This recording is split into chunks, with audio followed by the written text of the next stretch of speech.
आदित्य राय एक कुशल इंजीनियर लेकिन एक गहरी धार्मिक प्रवृत्ति वाले व्यक्ति हैं। बचपन से ही उनका झुकाव धार्मिक कर्मकांडों की ओर रहा है। अपने युवा दिनों में जब उनके साथी अंग्रेजी उपन्यासों में खोते थे, तब वह रामायण जैसी पवित्र ग्रंथों का रसास्वादन कर रहे होते। यह अद्भुत प्यार और संलग्नता उनकी व्यक्तिगत और पेशेवर जीवन के बीच एक अनोखा संतुलन स्थापित करती है।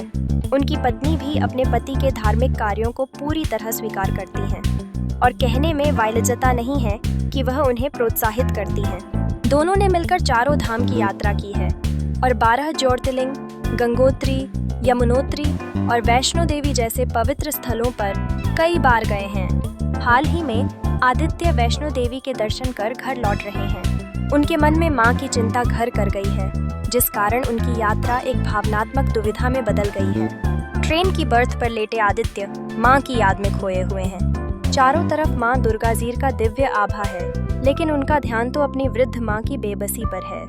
उनकी आंखें बार बार मां का चेहरा खोज रही हैं, लेकिन उस चित्र को हटाने का प्रयास असफल हो रहा है। पत्नी से अपनी दुविधा साझा करना कठिन हो रहा है और इस भावना की भयंकरता उनके हृदय को मत्थ रही है।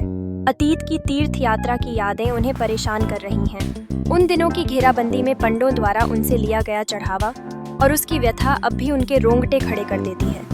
इस सब के बावजूद उनका धार्मिक मन उन्हें पकड़ ले जाता है। क्या ये सब व्यर्थ था? यह सवाल बार बार उनके मन में कौंध रहा है। इस समय जब उन्हें मां की चिंता सता रही है, तब उसकी पवित्रता में भी भेद उत्पन्न हो जाता है। क्या आदित्य अपने संचित धार्मिक कर्मों को नकार सकते हैं? क्या उन्हें अपने जीवन की धार्मिकता प्रश्न के घेरे में लाना चाहिए? ऐसा सोचना उनके लिए कठिन है। माँ ठीक तो होंगी, यह ख्याल उनके मन को और गहरे आत्मसंघर्ष में धकेल रहा है। आदित्य की माँ शारदा देवी अपने इकलौते बेटे को बचपन से आदि कहकर बुलाती हैं। वह जानती हैं कि आदित्य का धार्मिक प्रवृत्ति का जुनून कभी कभी उनके लिए भारी पड़ता है, लेकिन वह इस आस्था को संभालती हैं। इस रिश्ते में क्या रहस्य छिपा है? यह प्रश्न आदित्य की बर्थ पर लेटे हुए मन में गूंजता है।